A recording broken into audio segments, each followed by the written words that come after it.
Hola, buenas noches. Buenas noches.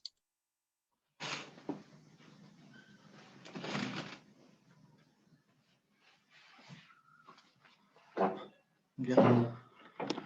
Con las disculpas del caso, hubo una descoordinación.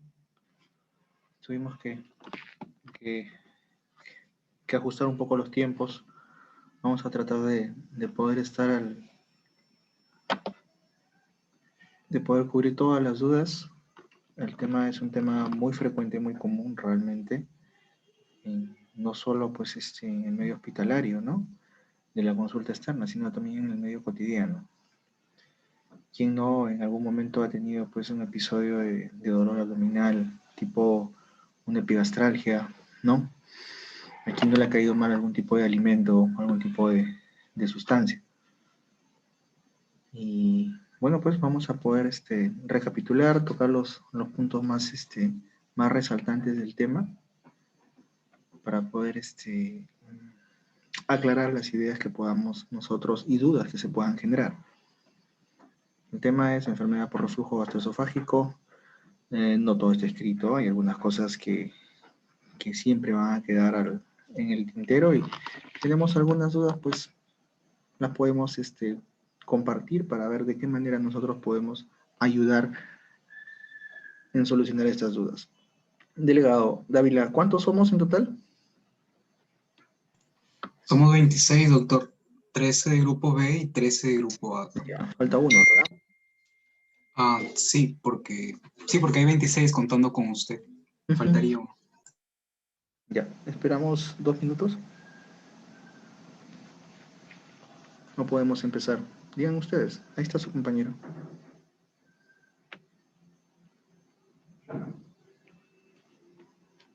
Bloqueamos la sala.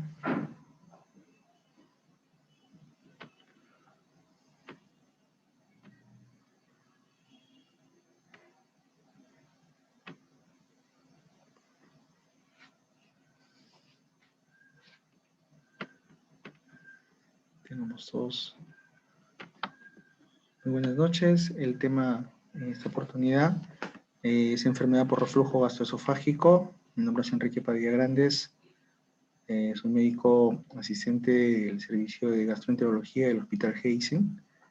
Ya egresado de la especialidad hace ya aproximadamente unos 7 años. Tenemos ya 3 años en la docencia. Esperamos que el enriquecimiento que tenemos cada año con la información que nos pueden brindar tanto los alumnos como las capacitaciones diversas puedan reflejarse realmente en cómo vamos a ir enfocando este tipo de pacientes, no solo en la parte clínica ambulatoria, sino en los seguimientos y en las complicaciones que vamos a ver más adelante. Como temarios, en primera instancia siempre tenemos algunos objetivos que cumplir. Anteriormente les desarrollábamos un pretest, había un video introductorio, teníamos que recuperar los saberes previos, porque definitivamente muchos de ustedes, la gran mayoría vienen con algunos conocimientos previos, ¿no? Generar un conflicto cognitivo, generar esa duda, ¿no? Para nosotros poder procesar entre lo que tenemos con lo que vamos a poder visualizar en esta ponencia. Vamos a tener que procesar esa información y vamos a tener que realmente unificar algunos criterios, ¿no? Si bien es cierto, algunos de ustedes van a quedar más interesados del tema, otros van a decir, la verdad, no es un tema que no me llama mucho la atención, y algunos que tengan intenciones, se puede hacer investigación, ya sea desde el ámbito de la misma universidad. Ahora la parte de la virtualización está presente, se pueden estudiar algunos signos, algunos síntomas en estudiantes de un determinado año, ¿no?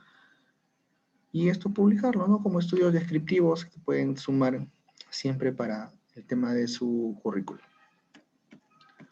Los objetivos: identificar una semiología normal, la patológica, y conocer la fisiopatología realmente. Vamos a identificar cómo nos encontramos en el país, ¿sí? ¿Cómo nos encontramos en el país? Epidemiología de la enfermedad, además de múltiples factores relacionados con su etiopatogenia. Hay múltiples factores que van a determinar que esta enfermedad progrese, ¿no? Y eso es bueno identificarlo. ¿Por qué? Porque en algún momento nosotros no solamente vamos a estar en un hospital, por aras de las directrices que tiene nuestro Estado para poder formarse como especialistas, es que una vez que uno pueda egresar, tiene que hacer un CERU. Muchos de ellos que van a hacer atención primaria, tienen que entrar a algunos programas, que son programas de salud, de comunitaria, ¿no? Lo que se llama PRONSA.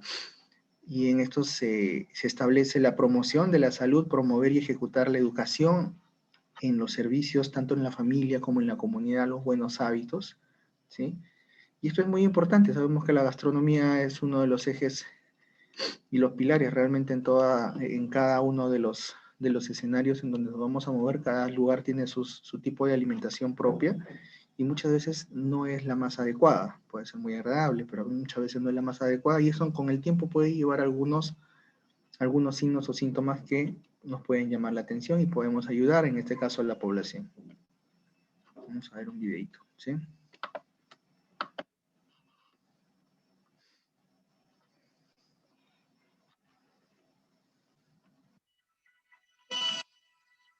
¿Escuchan, jóvenes? Sí, doctor. No se ve, doctor. Sí, se ve. ¿Se escucha? Sí se escucha, doctor. Ya, No se ve, magnífico. doctor.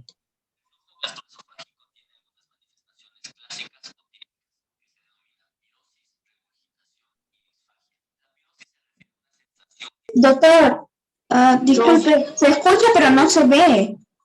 Tiene No que te volver creo. a compartir pantalla, Doctor, Solo doctor. se sí, escucha. tiene que compartir pantalla del YouTube, me imagino. Sí. Con el otro grupo no se podía ver otra cosa. Con el otro grupo no se escuchaba, con este grupo no se ve. Ya, muchachos.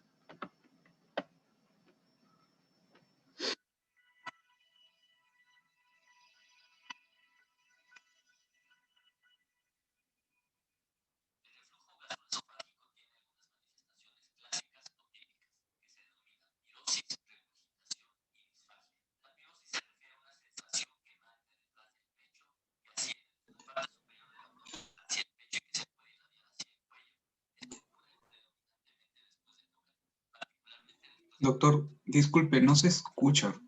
Solo, no sé si Hola. solo más seguro. No se escucha, doctor. Solo se observa nada más y se escucha ruidoso, pero... ¿No se Tiene que escucha? compartir sonido, doctor. Vamos a ver. No, disculpe, creí que era mi internet, pero no escucho nada, disculpe. Ya. Cambiar audio del teléfono. A ver, configuración de No, audio. doctor, ahí no. Dele de nuevo al verde al compartir pantalla, pero esta vez cuando dé en la ventanita del YouTube, en la esquinita de la izquierda, en la esquinita inferior izquierda, aparece un cuadrito que dice compartir audio. Le da ahí y ya. No me grites. Ay, no le estoy gritando. Ay, perdón. No le estoy gritando. Perdón. Ya, Aunque yo acá. me escuchaba, perdón. ¿Avanzado? ¿Dónde? A ver, ya, tú me dices que le dé a compartir pantalla, ¿verdad? Sí. O sea, compartir audio en la computadora, ¿no? Ajá, sí, doctor, ahí ya, listo. Compartir audio del sonido de la computadora. Ya.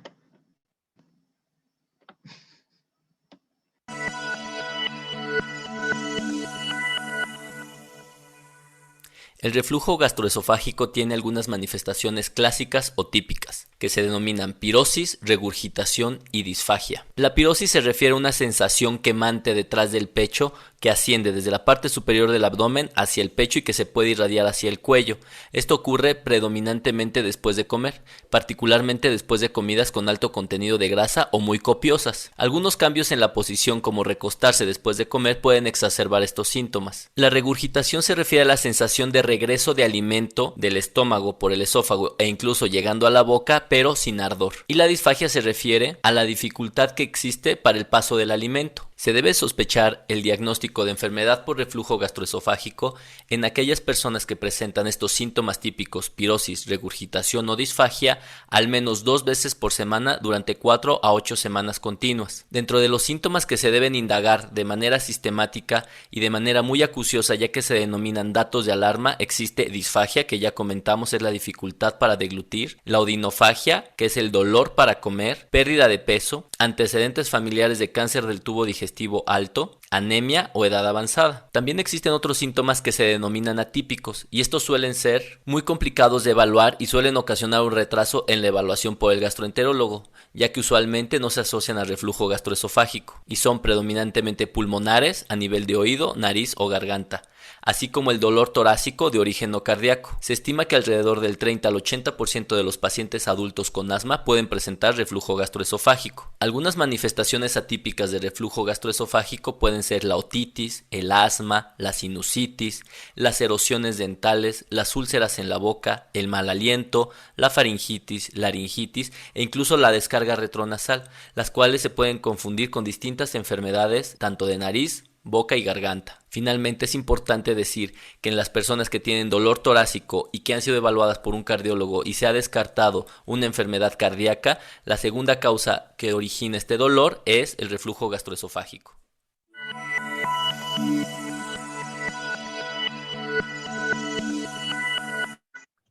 Ya. ¿Qué rescatan de...? Doctor, Hola, los perdón, escucho. buenas noches. Mi amiga Darit tiene problemas de internet y parece que la sacó el Zoom y dice que no puede ingresar a clase. No sé si me podría dar acceso. Ya, ahorita.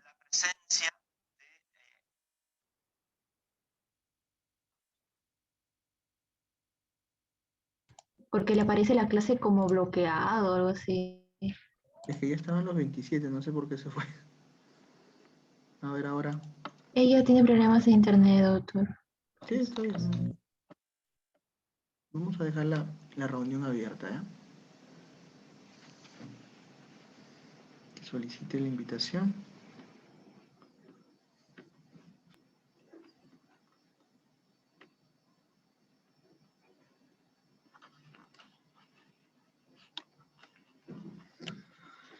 Bueno, como definición, ahí está. Como definición es una condición, realmente no es una patología como tal, ¿no?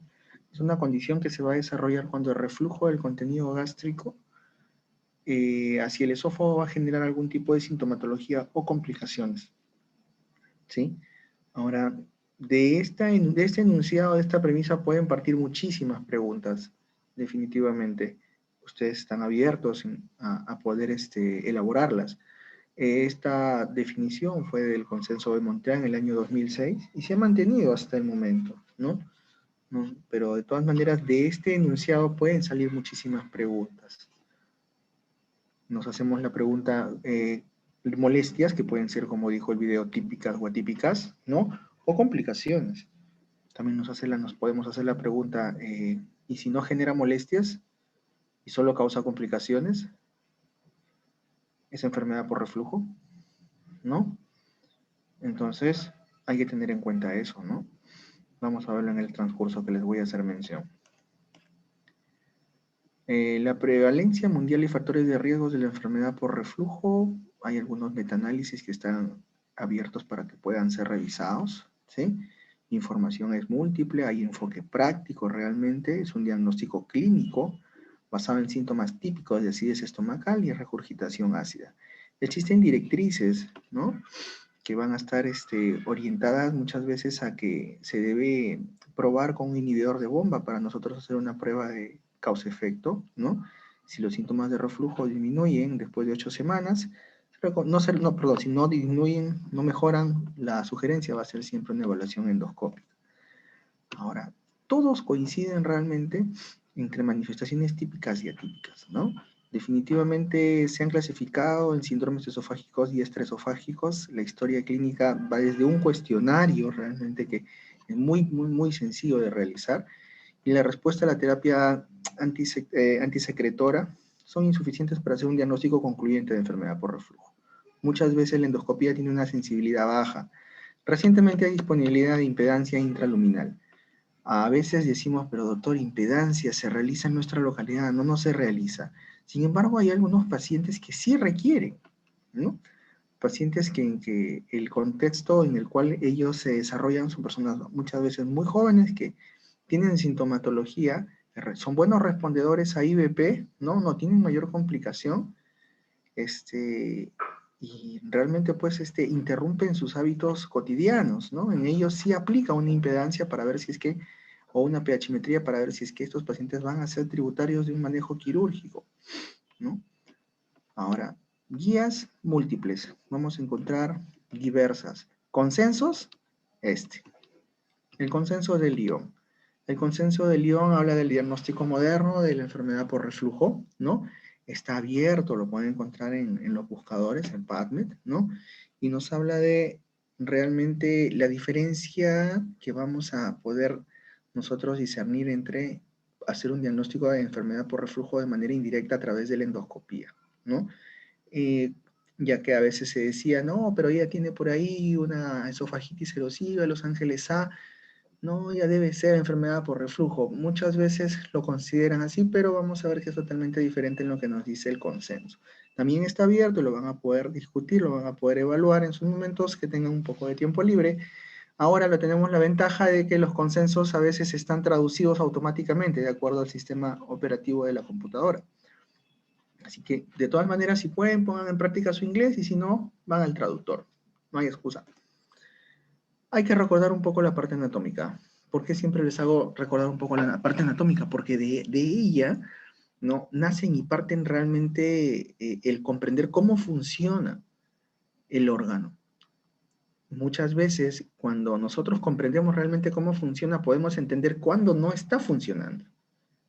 Y poder ir al origen, ¿no? Y saber por qué damos un medicamento.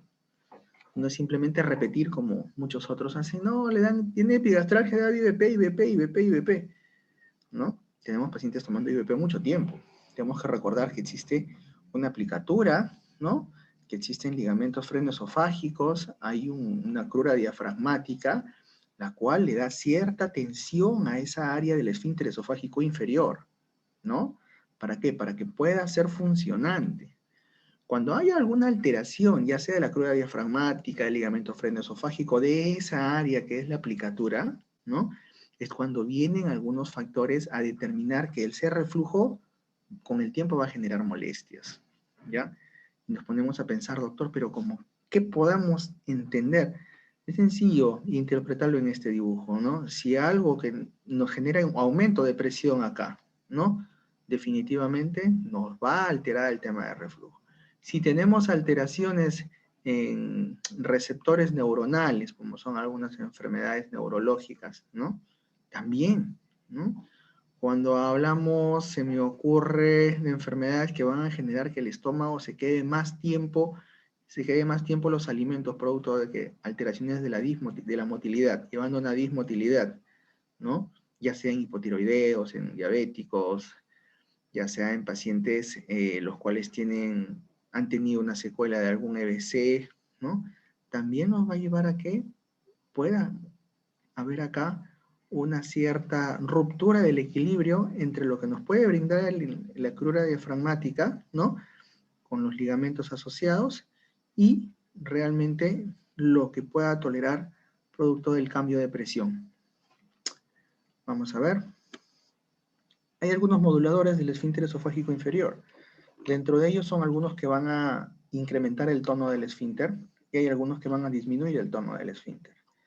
Ahora, esto los podemos clasificar desde algunos alimentos hasta algunos factores con algunos agentes neurales, ¿no? Como algunas hormonas y péptidos y otros factores misceláneos que vamos a ver que son asociados a otro tipo de patologías.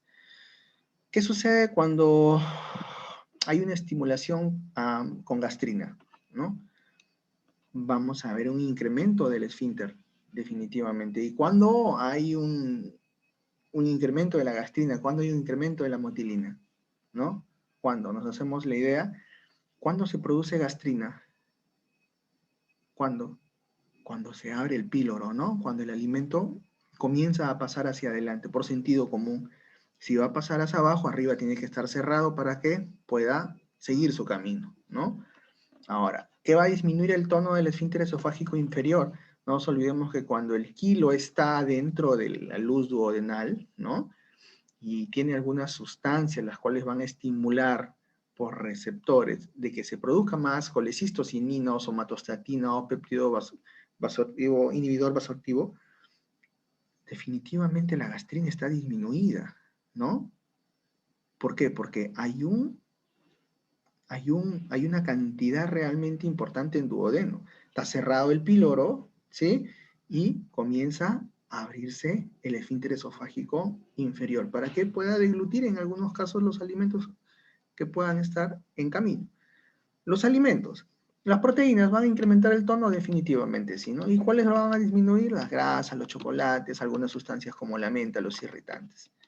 Hay algunos otros agentes neurales. Importante estas porque de acá vienen muchas veces las interconsultas de diversos servicios hacia nosotros, ¿no? Pacientes que consumen beta bloqueadores van a tener incremento del esfínter esofágico inferior y algunos que lo van a disminuir son los agonistas beta, no, perdón, los alfa antagonistas, ¿no? Los agonistas beta y algunos anticolinérgicos tipo 5-TH1. Ahora, algunos serotoninérgicos, perdón. No nos olvidemos algunos factores misceláneos. Imaginémonos que tenemos un paciente, ¿sí? Que por diversos motivos usa benzodiazepínicos. Un paciente el cual tenga, se me ocurre, sin ir muy lejos, insomnio, dificultad para conciliar el sueño en las personas de la tercera edad, ¿no? Que muchas veces tienden a invertir el sueño. En ellos se usa con regular frecuencia los benzodiazepínicos, ¿no? Asociados incluso a otros barbitúricos. Y si a esto le agregas que el paciente también usa algún calcio antagonista porque es hipertenso, o caramba, sabemos que tenemos una disminución del tono del esfínter esofágico inferior importante. Este paciente también va a tener enfermedad por reflujo, con muchas posibilidades, ¿no? No nos olvidemos de eso. Ahora, los asmáticos, que en algunos lugares aún se sigue usando teofilina, definitivamente que sí. Y de esta rama, de acá, los que van a incrementar el tono del esfínter esofágico, están lo que usualmente se usan como parte del manejo, están los procinéticos, ¿no? Como la metoclopramida, que es la que se usa en ministerio y también se usa en salud. Los otros que se encuentran en la parte más, un poco más actual, es decir, de uso en la parte del mercado externo, está la domperidona, la cisaprida, la cinitaprida. Cada uno de estos tampoco no es del todo tan santo, ¿no? Todos tienen sus efectos adversos, ¿sí? De la misma manera, algunas prostaglandina F2 alfa y otra prostaglandina E2 tienden a competir muchas veces en funciones tanto como incrementar o disminuir el tono del esfínter esofágico inferior. ¿Qué factores de riesgos epidemiológicos tenemos para la enfermedad por reflujo? Desde algunos demográficos que tenemos respecto a la edad, ya vamos a ver que hay algunos picos importantes los cuales tenemos que mencionar. Es más predominante el sexo masculino, tanto para la raza blanca y países occidentales. No nos olvidemos que familiares que también tienen enfermedad por reflujo, es muy probable de que familiares en primero o segundo grado también tengan cierta tendencia a presentar síntomas similares. Algunos factores sociales, el consumo de alcohol, el tabaco, son factores que definitivamente van a exacerbar la sintomatología, ¿no? Y la dieta, vamos a ver si por sentido común sabemos de que las personas que consumen menos proteínas y consumen más grasas, más chocolates, más comida chatarra, una dieta alta en grasa, definitivamente va a exacerbar la sintomatología. Y aquí viene una duda y una pregunta importante. ¿El café y la cafeína? ¿Alguien ha leído entre el café y la cafeína y la enfermedad por reflujo para poder ayudarnos? ¿Los escucho? Doctor,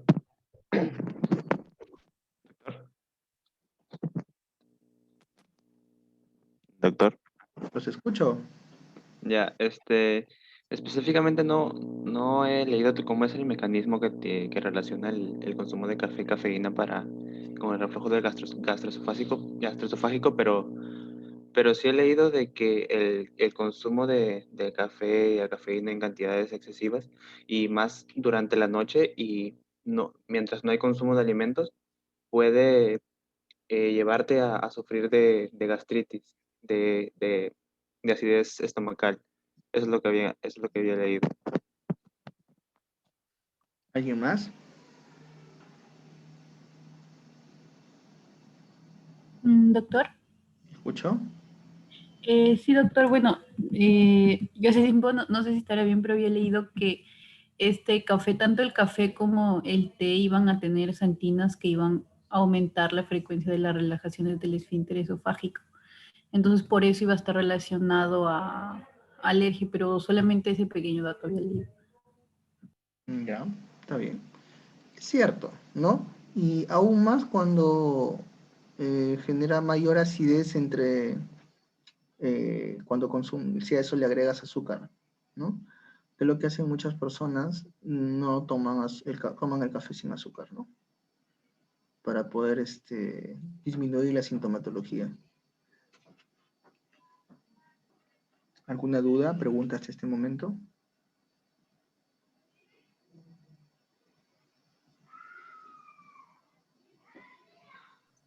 Doctor, disculpe, y también podría influir tal vez, o sea, la hora de comer respecto al tiempo que o sea, la hora en que terminas de comer y luego dejas un tiempo antes de tal vez acostarse así, para evitar el...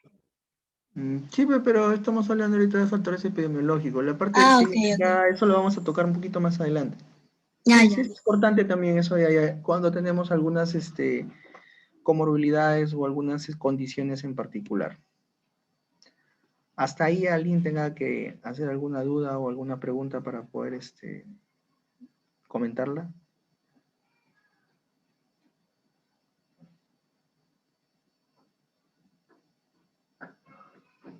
No, creo que no. Algunos factores patogénicos. Hay algunos factores en la motilidad, ¿no? La hipotensión misma del esfínter esofágico inferior. Una relajación transitoria del esfínter esofágico inferior cuando tenemos algunos otros factores que van a generar que se esté vaciando el estómago, pueden generar pues de que haya un reflujo, ¿no? Dismotilidad esofágica, que el esófago no tenga pues por diversas condiciones, ya sea por alteraciones de los plexos neuronales o como parte de una secuela, ¿no? Haya dismotilidad esofágica. Hay algunos factores anatómicos, lo más común, la hernia yatal. No deja de ser tan importante los factores nocivos y protectores. ¿Cuánta comida chatarra se vende en la calle, no? Pero qué rica que es, algunos dirán. Bueno, queda a criterio realmente. Algunos factores nocivos en la calle nos van a generar muchos problemas y son la causa principal. Tengo muchos pacientes que vienen que nos buscan porque hicieron un desarreglito y saben realmente su condición, saben su sintomatología, saben que no deben hacer en determinados momentos, pero hacen su traspié alimentario y después nos están buscando. Y esto pues, qué difícil es educarnos en la parte alimentaria, ¿no? Sin embargo, algunos otros factores como las glándulas esofágicas. ¿Qué sucedería? Se ponen a pensar si tenemos glándulas ectópicas en el esófago, por encima de la línea Z, ¿no? Tenemos en el esófago distal algunas glándulas productoras de ácido clorhídrico. Terrible, ¿no? Pero ocurre y se ve en la endoscopía. Por lo tanto, vamos a tener también algunas condiciones de hiperclorhidria, la misma presencia de Helicobacter y pacientes con alteraciones muchas veces en la motilidad van a tener un reflujo duodeno biliar. ¿Qué sucede?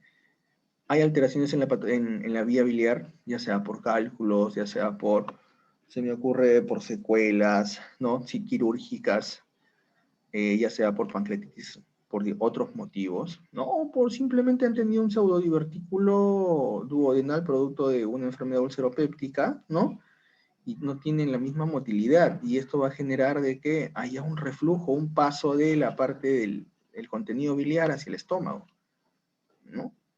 Y si a esto le agregas de que tiene un tránsito lento, no va a coincidir entre que se abra el píloro y esté cerrado el esfínter esofágico inferior y va a haber reflujo, ¿no?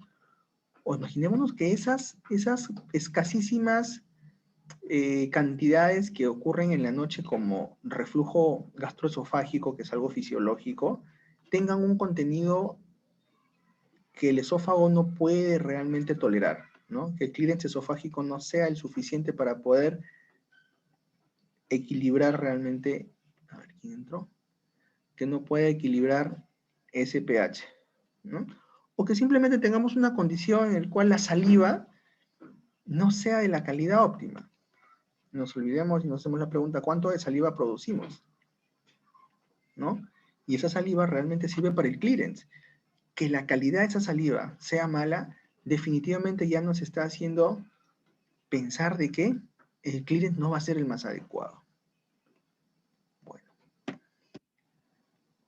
¿Qué pasa cuando hay una relajación del esfínter esofágico inferior, ¿no? De forma transitoria. Si bien es cierto, esto va a ser independiente de la deglución, pero muchas veces persiste más de 10 segundos. Y basta que sean más de 10 segundos, realmente van a haber episodios en los cuales van a pasar algún contenido hacia el esófago, ¿no? Muchos de ellos se van a acompañar de la relajación de la crura del diafragma, ¿no? Y estos son mediados muchas veces vagalmente.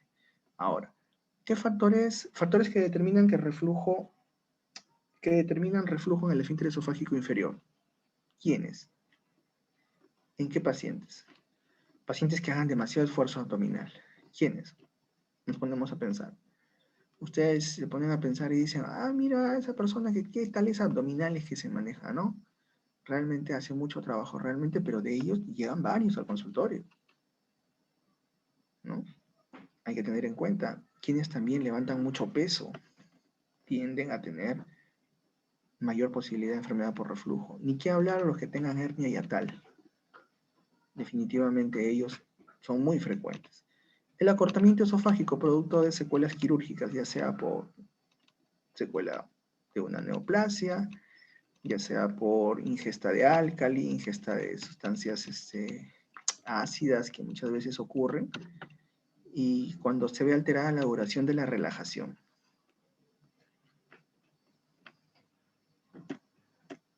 Mecanismos de reflujo. La relajación del esfínter esofágico inducido por la deglución. No nos olvidemos, cuando nosotros deglutimos, ¿no? Hay una relajación de ese esfínter esofágico inferior, ¿sí?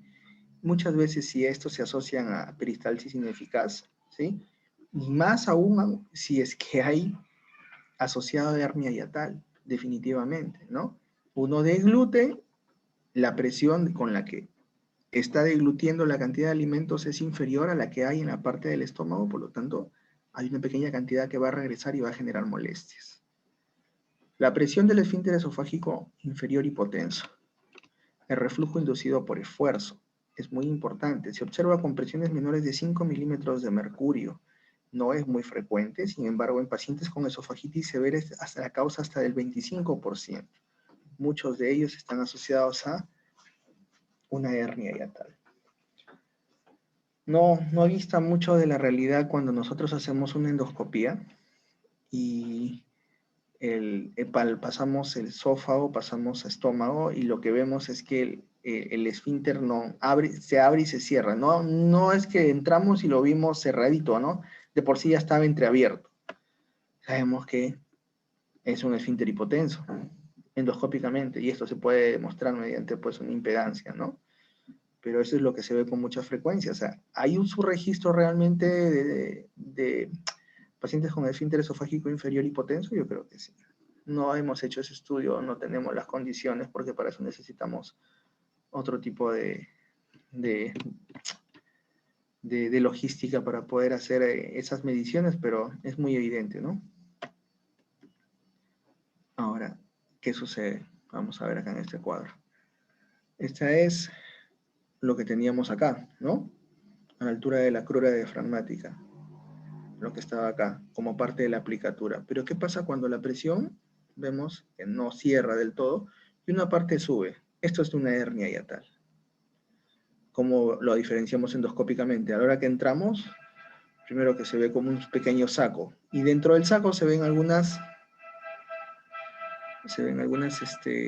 estriaciones, ¿no? Algunos pliegues dentro. Y esto es una hernia hiatal. Ahora hay clasificaciones, ¿no? Desde pequeña, mediana, grande, etc. Pues no ese es motivo en este momento, pero eso es lo que tenemos. Mecanismos de protección contra reflujo. Ya hemos identificado algunos mecanismos que van a alterar, pero también hay otros mecanismos de defensa, que puede ir desde el aclaramiento esofágico, lo cual tiene que ver con el aclaramiento de volumen, y va a tener que ver fundamentalmente con la peristalsis primaria y secundaria. Imaginémonos que tenemos una disfunción peristáltica, una contracción hipotensa, ¿sí?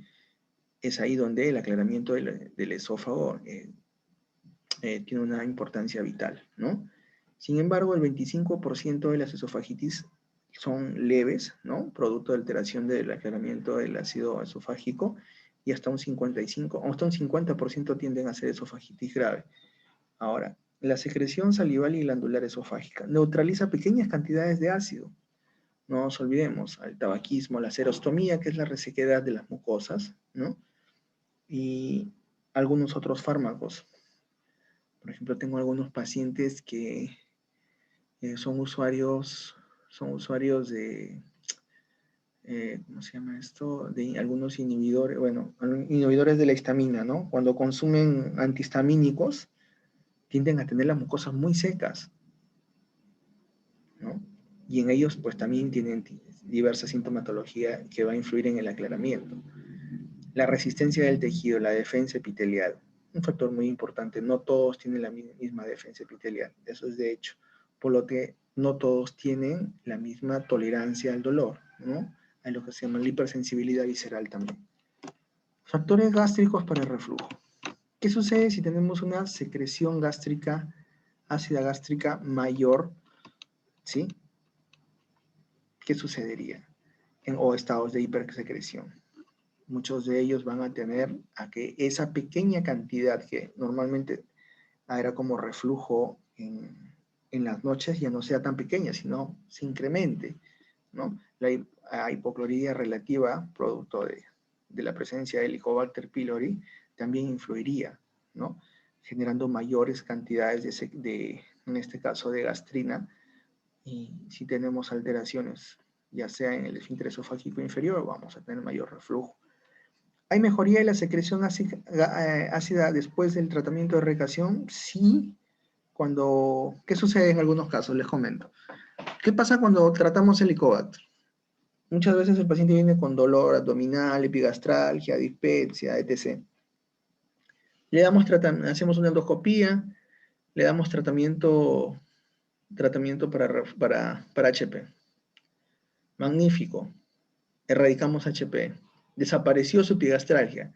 Pero esa pequeña sintomatología que tenía de vinagreras, de pirosis, se exacerbó. Se exacerbó. Eso es lo que muchas veces ocurre en la vida real, ¿no? No solo queda en la parte teórica. Ya le dimos tratamiento para el Helicobacter, ya magnífico, pero muchas veces esto tiende a elevar la enfermedad por reflujo, que después tiene otro manejo, sí es cierto. ¿Hay reflujo duodenogástrico? Sí. Hay algunos pacientes que son portadores de sondas, pacientes que tienen algunas neoplasias gástricas, ¿no? Pacientes con algunos comorbilidades, pancreatitis complejas, ¿no? Pseudoquistes, ¿no? Que tienden a tener reflujo duodenogástrico, alteraciones en la vía biliar. Y si a esto le agregamos la gastroparesia, ¿en quienes? Usualmente en pacientes obesos, pacientes con diabetes mellitus, hipotiroidismo, ¿no? Algunas comorbilidades autoinmunes también tienden a tener gastroparesia. ¿Hasta ahí, jóvenes, alguna duda, pregunta? Estamos a los 27.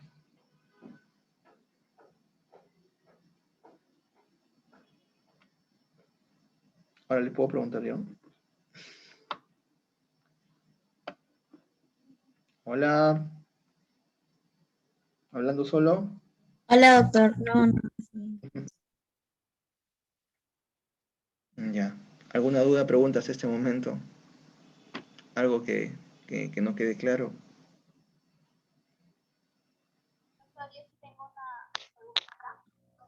Te escucho.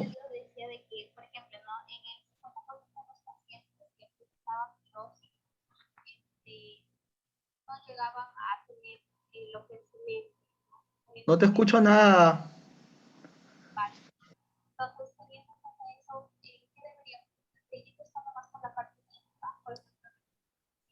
Amigo, ¿le escuchan? Yo no le escucho. No se escucha, Doctor, no se doctor. le oye. ¿No se me escucha, doctor? Ahora sí. Ah, ya, disculpe, debe ser mi internet. Ya, mi pregunta es la siguiente, o sea, usted ha mencionado, ¿no?, que hay síntomas típicos, como por ejemplo la pirosis, pero bueno, según lo que yo había leído también, decía que en el 50% de los pacientes donde encuentras pirosis, ellos no, o sea, al diagnóstico no desarrollan el gen, ¿no? Entonces, ¿qué es lo que deberíamos hacer aquí en estos casos? ¿Seguir como que preguntando o evaluando si hay otros síntomas? ¿O nos vamos a... a ver, quiero entender de que me has dicho que el 50% de las personas con síntomas como pirosis no desarrollan ERG, una cosa así. Ajá. Y también, o sea, y también a la endoscopía, que bueno, también, o sea, tienen pirosis, pero a la endoscopía no tienen alergia, ¿no? Entonces, ahí, ¿qué es lo que se debería seguir indagando si todavía persiste la duda de que pueda tener alergia? Prueba terapéutica sería lo ideal. Lo ideal sería una pHmetría, ¿no?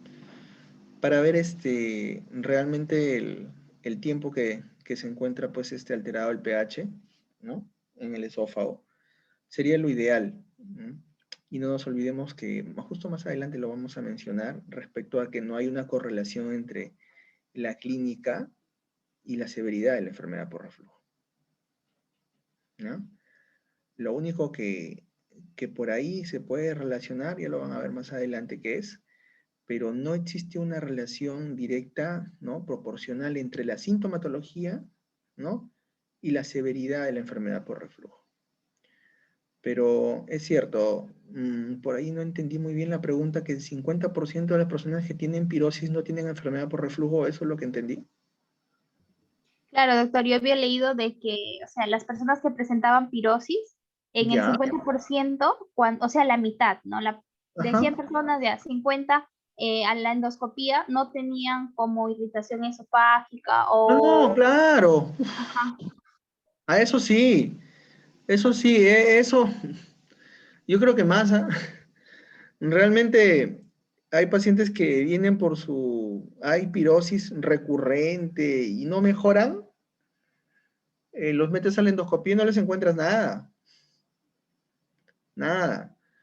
Te esmeras por buscar algo en el esfínter esofágico inferior, una erosión, algo un poquito irritativo.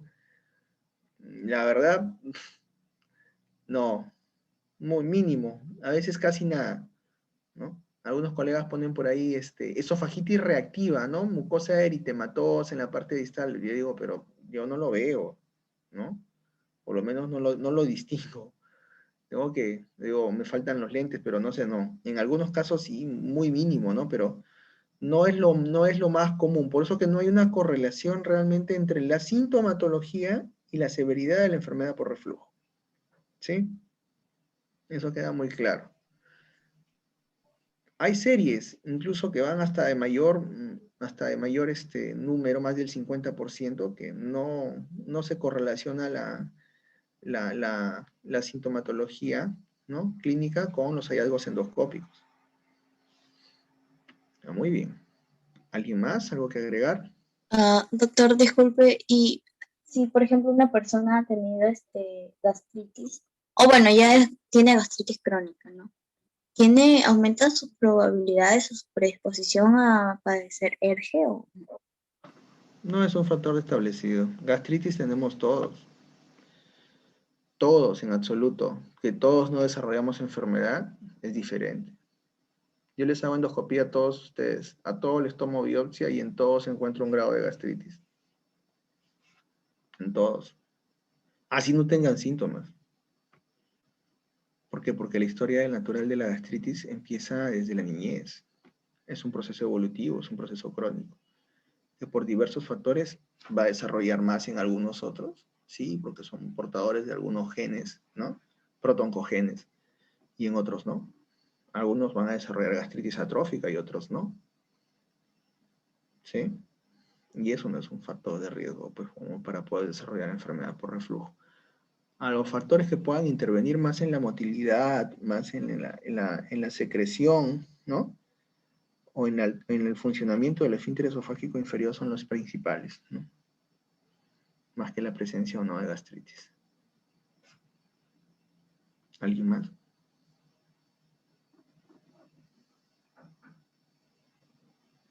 Y una vez hice una endoscopía hace ya algún tiempo, 3 años creo. Fue una gastritis, un señor, un contador, recuerdo, que venía por un tamizaje, producto de que, bueno, le tocaba su control de tamizaje, ¿no? Como de estos estudios que se hacen preventivos oncológicos, ¿sí? Ya me tocó hacerle, bueno, el señor entró asintomático total, ¿no? Y entramos, y realmente pues nunca había visto un estómago tan rojo realmente, ¿no? Desde arriba hasta abajo, por donde lo veías, ¿no? En áreas punto rojo cereza, evidente, muy notorio, de libro, como se dice, ¿no?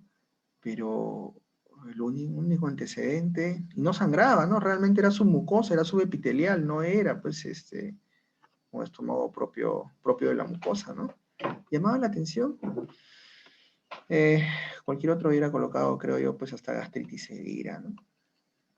Simplemente un estómago con múltiples lesiones subepiteliales, ¿no? Superficiales, realmente. Y el único antecedente era que el señor comía, pues, ají en dosis industriales. Él lo decía así, ¿no? Yo como muchísimo ají, doctor.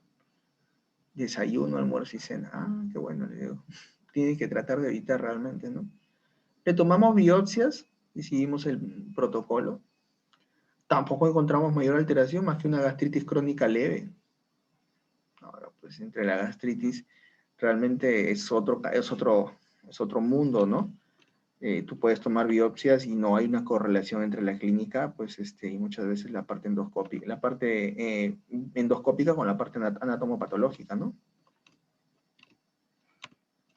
No hay una correlación directamente proporcional. Podemos encontrar, pues, un estómago muy inflamado, le tomamos una biopsia y nos sale una gastritis leve, moderada. Te encontramos un estómago con una eritema muy leve, tomamos biopsias y nos sale una profundidad de gastritis importante, como una gastritis moderada a severa. Y dices, pero wow, bueno. No hay muchas veces correlación también entre lo que es la clínica y la endoscopía en enfermedad por reflujo. ¿Alguna pregunta hasta ahora?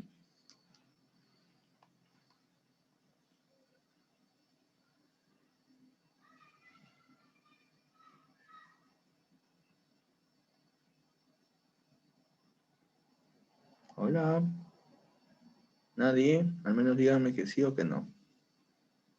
Doctor, yo tengo otra pregunta. O sea, si no hay esa correlación como que imagenológica o bueno, de imágenes y con la clínica, decía que podríamos utilizar otros síntomas de alarma o signos de alarma para como irnos un poco más al diagnóstico, como es la odinofagia, disfagia, vómito.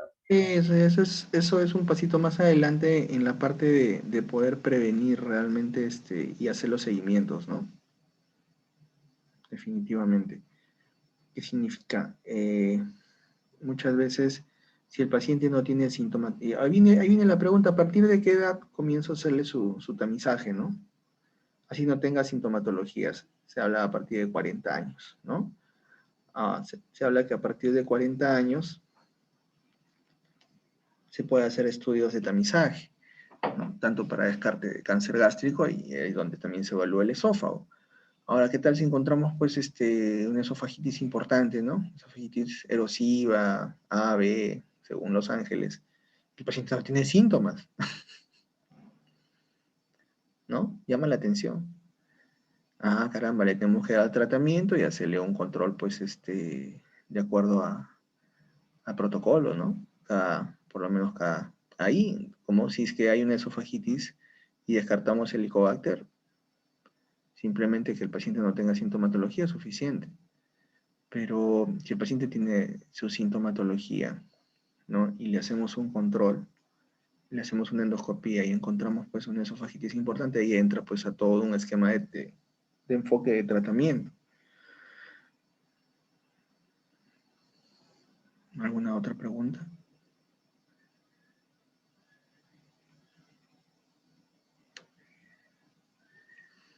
Vamos a hablar un poquito del cuadro clínico. Hay síntomas típicos, como ya lo mencioné en el video, que pueden ser la pirosis y la regurgitación. ¿Y qué tal se la pongo de esta manera?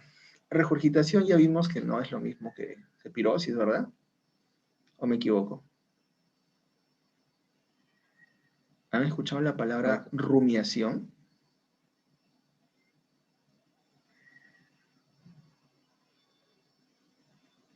Al menos digan sí o no, pues.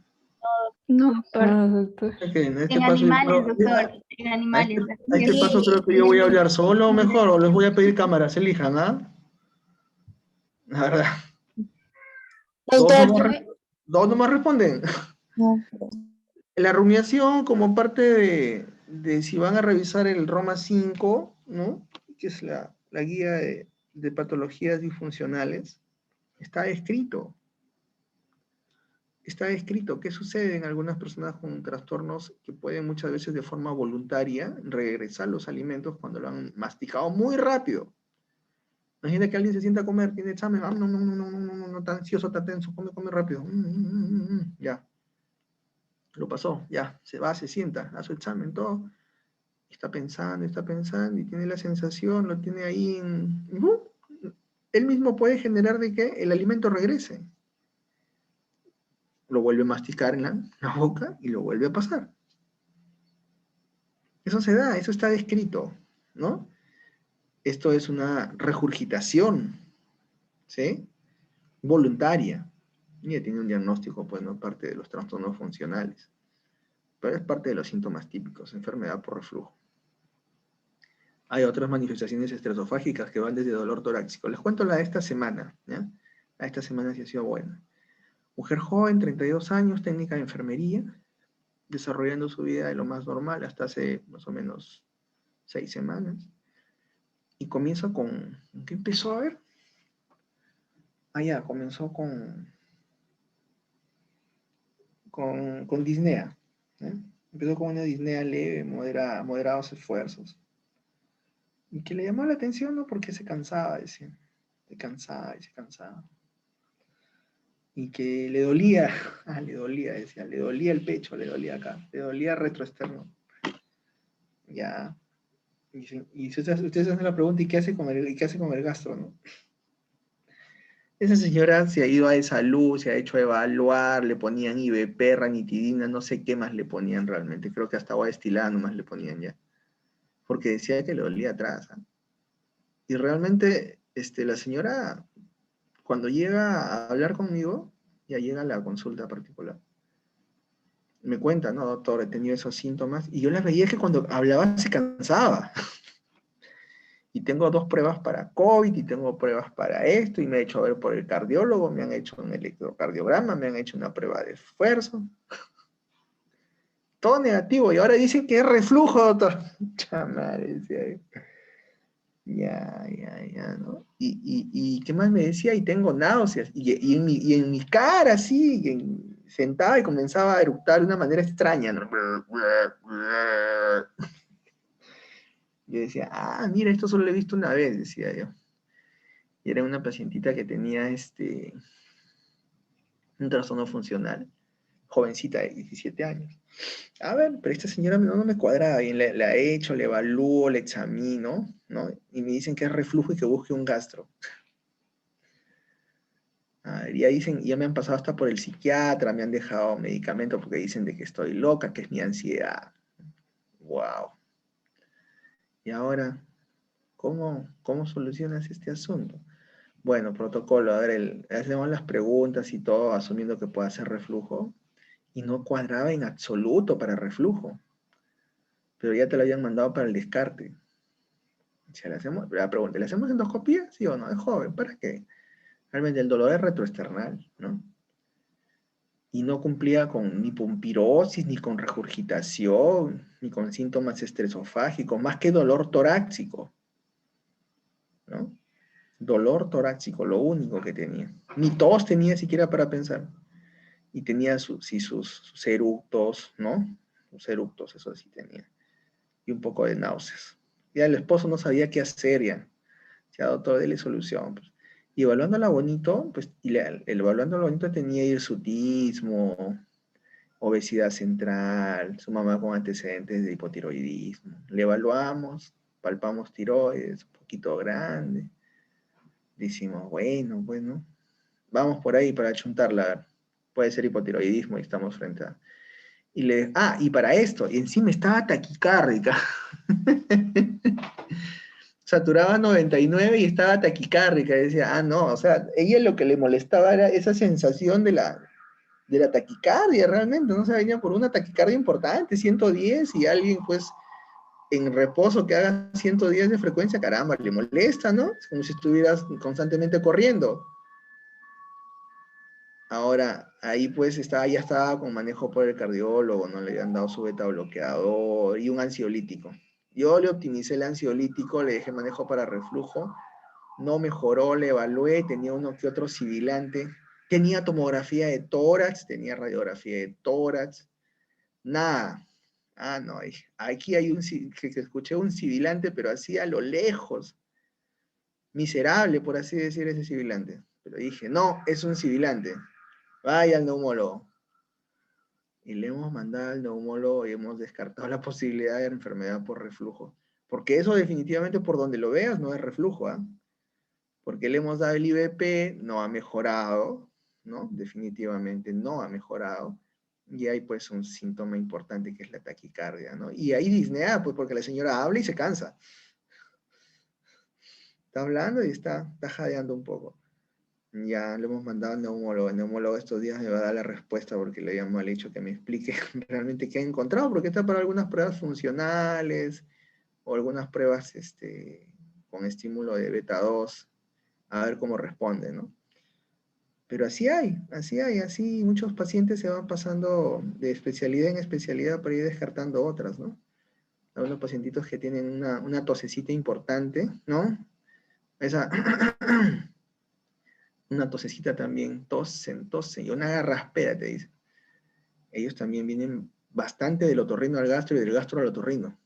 Ellos le haces la laringoscopía endoscópica y encuentran pues signos, ¿no?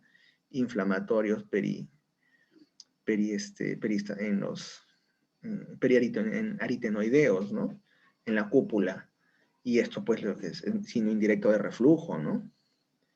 Y tenemos que darle manejo por reflujo. Eso es lo que muchas veces se ve realmente. Muy aparte de los pacientes que tengan el globo faríngeo, el aclaramiento de la garganta, ¿no? Por otras patologías asociadas.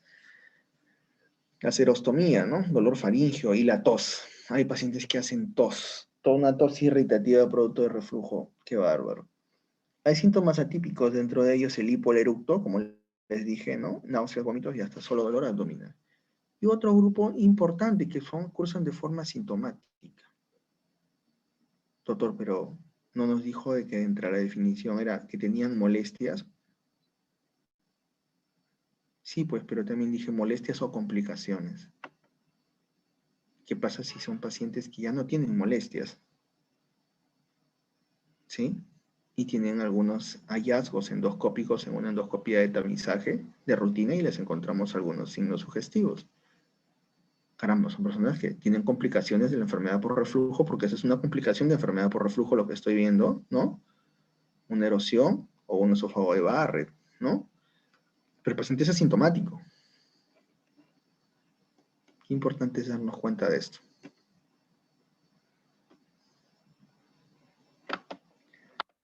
Como síndrome, ya vimos acá, ya lo mencioné en el video, síndromes típicos, síndromes de dolor torácico, esofagitis por reflujo, estenosis por reflujo, que podemos estar incluso asociado al esófago de Barrett, que es un cambio de la mucosa, de epitelio, ¿no? Y el síndromes estreptofágicos en asociaciones establecidas, que son tos por reflujo, laringitis, asma, erosiones dentales, y algunas asociaciones propuestas, faringitis, sinusitis, fibrosis pulmonar, y hay algunas otitis medias que sí me han llegado, varias otitis medias. Sinusitis ni qué hablar, ¿no? Hay bastantes pacientes con goteo postnasal, que dentro de ellos también tiene su sintomatología, el apirosis. Muchas veces lo que vemos, ¿no? Lo que nosotros vemos son pacientes que están ya por acá, ¿no? Tienen episodios recurrentes, ya muy frecuentes de enfermedad por reflujo, ¿no? Y ya los que nos llegan son algunos pacientes con comorbilidades avanzadas, neoplasias, muchos de ellos ya con otra sintomatología, incluida la disfagia, ¿no? Y acá está el grueso, ¿no? El grueso realmente del iceberg está en la base, que muchas veces está en la salud, en la prevención primaria. Tenemos que hacer, pues, todos en su momento. Diagnósticos diferenciales. Doctor, ¿y qué diagnóstico diferencial podemos tener? El Senker, que muchas veces puede generar dolor. Hay personas que tienen mal aliento, eructo, reflujo, sienten que les regresa a la boca los alimentos, ácido, agrio. Y es que está en ese divertículo, ¿no? La gastroparesia también. Y hablar de gastroparesia es casi sinónimo de hablar de diabetes, pues, en algunos otros pacientes que no han sido manejados adecuadamente. Enfermedades como colicistolitiasis, enfermedad ulceropéptica, dispepsias funcionales, lo más frecuente, y algo que no nos debe dejar, pues, de mencionar, la cardiopatía isquémica, ¿no? Por el dolor. Trastornos médicos como parte de resumen y condiciones asociadas a enfermedad por reflujo. A ver, ¿por qué el embarazo podría ser podría estar asociado a reflujo? ¿Por qué? Doctor, tal vez porque hay un retiro. ¿Escucho? Disculpe, sí, perdón. Tal vez porque habría un aumento de lo que es la presión intraabdominal y habría como que ¿Por qué es una... más frecuente en el primer trimestre? Ya. No hay barriga. Porque hay dilatación de lo que es el esfínter esofágico superior. ¿Ah? No, perdón, hay una dilatación tal vez anormal del esfínter esofágico inferior, perdón. ¿Por qué? Por el cambio hormonal. No sé. ¿Pero por qué, pues? Por... A ver, Ángela levantó la mano. Bueno, doctor, usualmente en las embarazadas lo que le causa reflujo es porque la progesterona lo que va a hacer es relajar lo que es la musculatura del esfínter esofágico y así va a ocasionar que el ácido del estómago retorne hacia la faringe y también va a ¿Solo del esfínter ralentizar lo que es. esofágico o de algunos otros esfínteres también pueden alterarse en la gestación?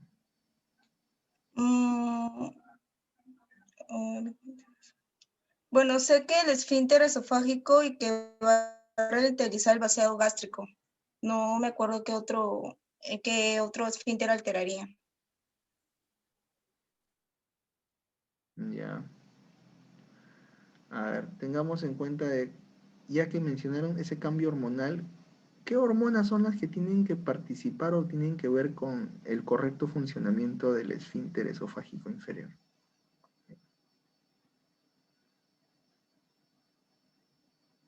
¿Qué hormona es la fundamental ahí?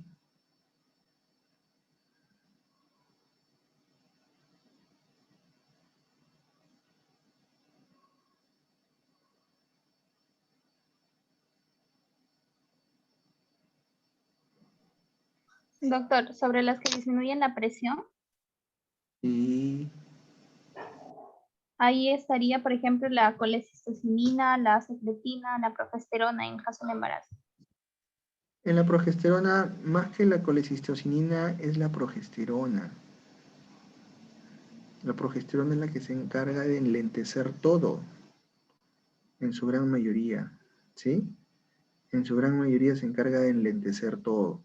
Fundamentalmente, por sentido común, no solo el esfínter de Oddi, ¿no? Y eso va a llevar a que haya mayor posibilidad de estasis y formación de sedimento en vesícula, ¿no?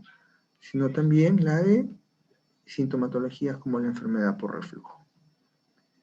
Y si a esto le agregas que el paciente pueda tener hernia, ni qué hablar, pues, ¿no? Va a tener más sintomatología.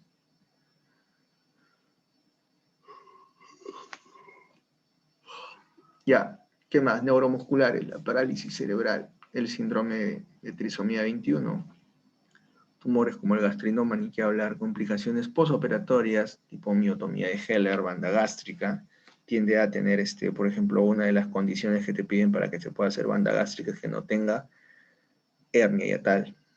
Sí, si no, no es lo más recomendable. La gastrectomía BIRRO 2 en los pacientes con neoplasias por debajo del cuerpo gástrico, alteraciones de la inmunidad, ¿no? Síndrome CRES, enfermedad, el MTC, ¿no? Enfermedades autoinmunes, el Sjögren, enfermedades endocrinas tipo diabetes mellitus, fibrosis quística, hipotiroidismo, la colocación de sonda nasogástrica. Qué importante que es. ¿Y quiénes colocan sonda nasogástrica? ¿Cómo se aprende a colocar sonda nasogástrica? Yo creo que ninguno de ustedes aún ha colocado sonda nasogástrica, ¿no? No, doctor, aún. No, doctor, la virtualidad. No, ni por pandemia. ¿Qué sucede? ¿Qué sucede usualmente? Se les deja a los internos o a los estudiantes, nada más era pues cuando yo estudiaba, nos dejaban en los hospitales colocar nuestra sondita. Colocaban nuestra sonda nasogástrica, pues, y nos vacilaban y nos decían, ya acá este paciente candidato para enfermedad por reflujo de acá. Si no lo ha tenido, ya lo va a tener. Porque a veces, pues, no le, hasta que le agarras, pues, la práctica, ¿no? O a veces la colocan mal, encuentran, y cuando haces endoscopía en pacientes, digamos, un paciente que ha tenido un EBC, ¿no? Estaba en ese tiempo el alumnito al lado, ya, colócale la sonda con la enfermera, y le intentaban colocar. Y en el transcurso de los días el paciente hacía una hemorragia digestiva alta, ya, entras endoscopía, la sonda toda enrollada ahí en el esófago, ¿no? Mal colocada. Por eso yo decía, sonda nasogástrica colocada por estudiante de medicina o interno de medicina. bueno. Definitivamente genera, pues, puede generar molestias la sola presencia de la sonda nasogástrica. La dilatación neumática, como no, van a hacer su clase con el doctor Rodas acerca de lo que es acalasia, y dentro del manejo de la acalasia está la dilatación neumática, ¿no? Con balón, y esta puede llevar, pues, al otro extremo, ¿no? A que haya mayor reflujo, producto de que se rompen algunas de las fibras. El síndrome del CRES, que tiene fenómenos Raynaud, alteraciones de la motilidad esofágica, esclerodactilia, telangiectasias y la calcinosis, ¿no? Son parte de realmente un conjunto de síntomas que son muchas veces los considerados los overlaps, ¿no? Ahora, hay enfermedad mixta del tejido conectivo, como un trastorno un poco raro, en el que se combinan signos clínicos de enfermedad por lupus eritematoso, esclerodermia, polimiositis, y hasta artritis reumatoide, ¿no? Y bueno, ni qué hablar de la gastrostomía, ¿no? Muchas veces lo que se ve, pues, esto no se ve casi en endoscopía, vemos al paso, ¿no? Lo vemos rápido, vemos lo que es las cuerdas vocales, para no poder complicarnos, pero los otorrinos son los que ven más de esta manera, con algunos signos en esta zona de acá, que son propios de la enfermedad por reflujo. Cuerdas vocales. Prueba terapéutica con IVP. Método más simple y definitivo para el diagnóstico. Respuesta que asegura una causa-efecto, ¿sí? Debe ser el primer paso en el paciente que acude a enfermedad por reflujo por primera vez sin datos de alarma. Valora la respuesta en 2 a 3 semanas. Se puede usar hasta doble dosis con una sensibilidad hasta el 83%. Para la pirosis y una sensibilidad de 78% y especificidad del 80% en dolor torácico. Vamos a ver acá, según clasificación de Los Ángeles, que nos dice erosiones longitudinales menores de 5 milímetros, ¿no? 1, 2. ¿Qué nos dice la B? Erosiones longitudinales mayores de 5 milímetros, ¿sí? No confluentes, ¿sí? No confluentes. ¿Y qué nos dice por acá el 3? La C, erosiones longitudinales más de 5 milímetros confluentes que ocupan menos del 50%, ¿no? De 25 al 50%. Menores de 50. ¿Y qué nos dice acá? ¿Y qué nos dice acá? La D. Pues la D es una desgracia, realmente, por donde lo vean, ¿no? Confluentes, que van a generar incluso hasta estenosis, ¿no? Disminución de la luz. Veamos un esófago, pues con una estenosis esofágica péptica importante. pHimetría, lo que les comentaba. ¿Es el estándar de oro para determinar el reflujo patológico? Sí, estándar de oro. Un episodio de reflujo se define como un pH menor de 4. Sujetos normales tienen un pH mayor de 4 hasta en el 98.5% del tiempo, en el transcurso de las 24 horas. En pacientes con esofagitis, la sensibilidad oscila desde un 77 hasta un 100%, y la especificidad del 85 al 100%. No hay un valor umbral absoluto para identificar los pacientes con reflujo, enfermedad por reflujo. El único estudio que correlaciona síntomas con los episodios de reflujo. Miren, episodios de reflujo, no te dice severidad. Único estudio que correlaciona síntomas con los episodios de reflujo. Además de que solo el 20% de los episodios de reflujo se relacionan con los síntomas. Interesante. Manometría. ¿Útil? No, no tiene un papel útil en el diagnóstico de enfermedad por reflujo. Sin embargo, su principal utilidad es en la evaluación preoperatoria, valorar la peristalsis y la presión del esfínter esofágico inferior, descartando otras patologías. Una alteración de la peristalsis es una contraindicación relativa para la cirugía ante reflujo. Eso es de hecho. Tratamiento, modificación del estilo de vida. Lo que mencionó su compañera, ¿no? Hay que elevar la cabecera de 30 hasta el 45%. Dormir de cúbito lateral izquierdo, que es la posición más fisiológica. Evitar el supino hasta 2 horas del postprandial. Dietéticas, corregir pues la comida chatarra. Hablamos de disminuir los cítricos en algunos casos. Se habla del tomate, todo lo que tenga mucho aroma puede generar mayor posibilidad de reflujo. Café, incluir el descafeinado, ¿sí? Hay que tener en cuenta eso. Chocolate, alcohol, la menta y otros. Básicamente, disminuir el peso, dejar de fumar, evitar los beta-2 agonistas, los calcio antagonistas y anticolinérgicos. En estos casos, de ser necesario valorar riesgo-beneficio, ¿no? Y muchas veces, pues, son de vital uso. Hay que valorar, pues el reflujo puede tolerarse, pero hay otras sintomatologías que nos ponen de riesgo vital, así que hay que valorar ese riesgo. Dentro de los cambios de estilo de vida, la intervención, según el YERT, nos habla que lo único que ha demostrado mejorar la sintomatología, ¿no?, mediante un pH esofágico, es la pérdida de peso, ¿no? Es lo único. Antiácidos, lo usaban los griegos, lo usaban los fenicios. Estos agentes proveen alivio rápido, pero es transitorio. Se siguen usando actualmente, se necesitan múltiples dosis, desde el alginato de sodio, que lo tenemos en el mercado, ¿no? El Milpax, sin ir muy lejos, sin hacer propaganda a nadie.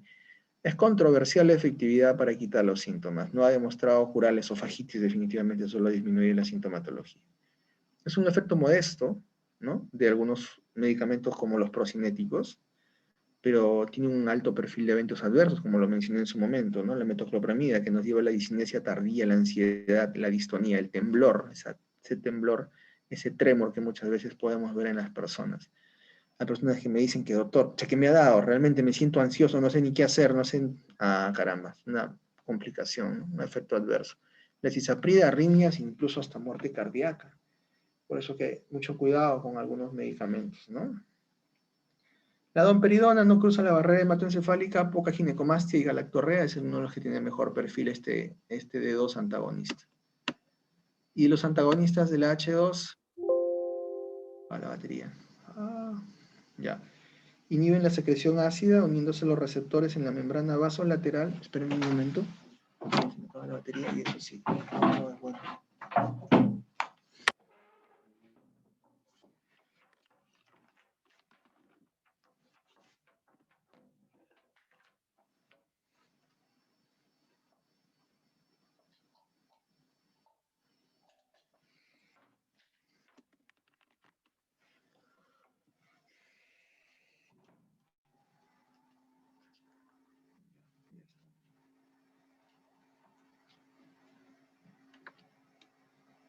Sí, ya está.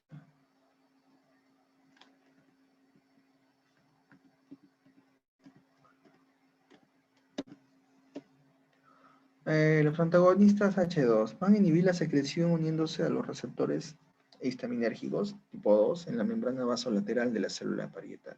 Es algo que es algo básico, algo muy básico, elemental. Sin embargo, es un agente paracrino producido por las células enterocromafines. Es algo que tenemos que entender acerca de la histamina. Hasta el 75% tiene eficacia en aliviar los síntomas. Más efectivo es en inhibir el ácido nocturno, no nos olvidemos. Por eso que cuando se utiliza, lo recomendamos darlo en la noche, ¿no? Hay algunos protocolos que te hablan de inhibir la bomba no solo en las mañanas, sino también mañana y noche. Algunos agentes más efectivos para tratar la enfermedad por reflujo es el inhibidor de bomba de protones. Van a actuar bloqueando la bomba hidrógeno-potasio ATPasa localizada en la membrana apical de la célula parietal. Son prodrogas que se van a absorber en yeyuno, no en estómago, como muchos lo piensan, ¿no? Solo se adhieren a bombas activadas, doctor. ¿Y cuándo se activan más las bombas y cuándo no están activadas las bombas fisiológicamente? Tenemos un ritmo circadiano, por eso es que se da a primera hora en su gran mayoría, ¿no? Porque tienen ese efecto, usualmente las bombas están más activas en las mañanas, por eso que hay más sintomatología. El tiempo apropiado para poder administrarse es antes de los alimentos, de 30 hasta 1 hora, 30 minutos hasta 60 minutos. Reflujo nocturno, 73% de los pacientes tienen un pH más de 4, más de 60 minutos por la noche, no nos olvidemos. 50% mencionan que el reflujo nocturno es más incómodo, ¿no? Interfieren con la calidad de vida, con el sueño, y no nos olvidemos que estos medicamentos bloquean más el ácido nocturno y los IBP inhiben más la secreción ácida inducida por los alimentos. Los antagonistas H2 bloquean hasta el 96% del ácido nocturno comparado con el 56% del IBP. He ahí su ventaja.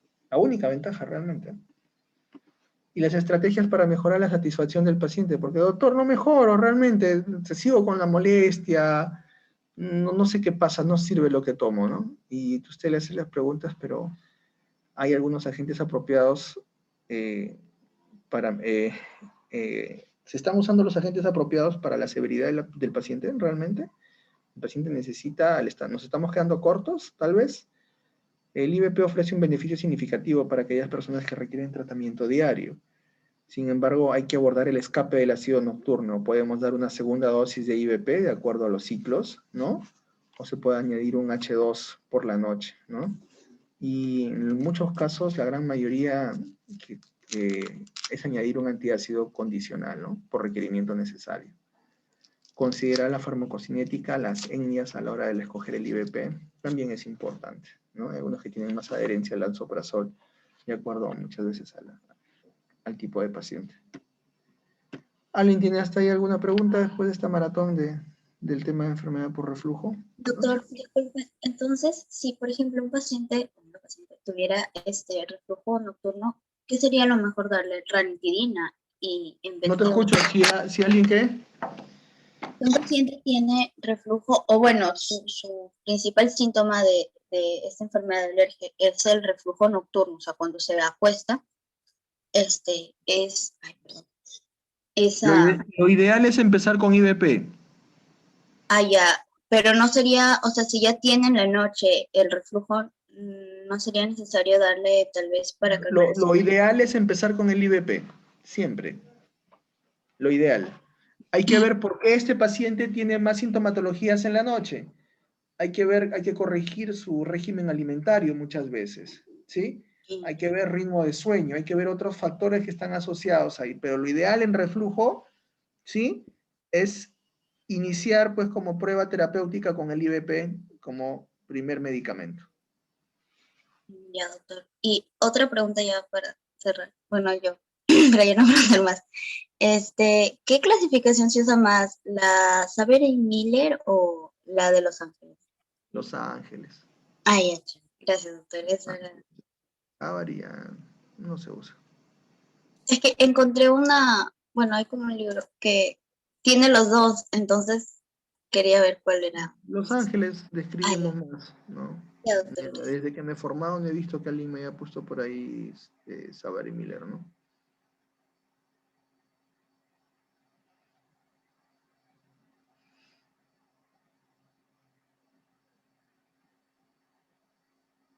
¿Alguien más? ¿Alguna pregunta? Sí, doctor, una pregunta respecto a lo que había mencionado al final en el tratamiento. O sea, se puede dar primero un IBP, primero el manejo es con IBP, y bueno, si no mejora, se podría dar un IBP y en la noche ranitidina. ¿Qué nos dice el esquema del manejo para enfermedad por reflujo? Es primero 30 días, si no mejora se duplica la dosis. ¿Sí? Se da por un determinado tiempo. y se espera pues la evolución del paciente después de unas 4 semanas, ¿no? Si recurre, se mantiene el IBP, ¿no? O se puede referir para algunas otras pruebas funcionales. No se tienen usualmente pruebas funcionales en el medio, ¿sí?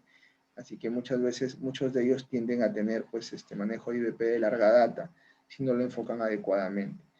Ahora, hay que ver pues todas las comorbilidades que pueden estar asociadas, ¿no? Podemos tener un paciente que no esté yendo bien, ¿no?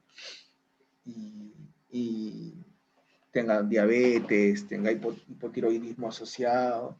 Son pacientes que siempre van a tener un trastorno de gastroparesia y hay que darles algo para poder corregir esto, ¿no? En ese tipo de pacientes muchas veces van a ser usuarios de larga data, ¿no? De inhibición de la secreción gástrica. En ellos pues hay que dar pues la ranitidina, ¿no? Definitivamente, por la noche.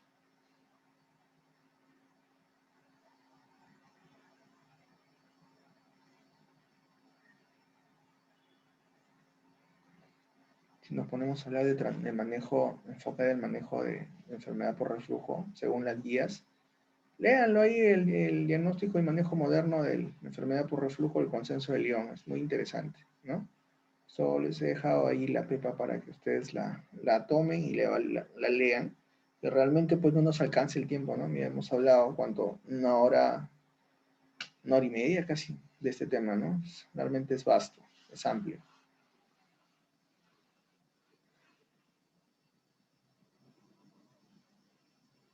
Si no tenemos más preguntas, jóvenes, ¿alguien tiene alguna duda? Creo que no, doctor. No, doctor. Listo. Entonces estamos en contacto, tienen mi número. Si no me equivoco, y acá tenemos conmigo clase el día miércoles. Miércoles y viernes, si no me equivoco. Hoy día que Sí, estamos. sí, doctor. Mañana, ¿no? Sí, mañana. Doctor, ¿podría repetir qué consenso? Consenso de Lyon. Ya, gracias, doctor.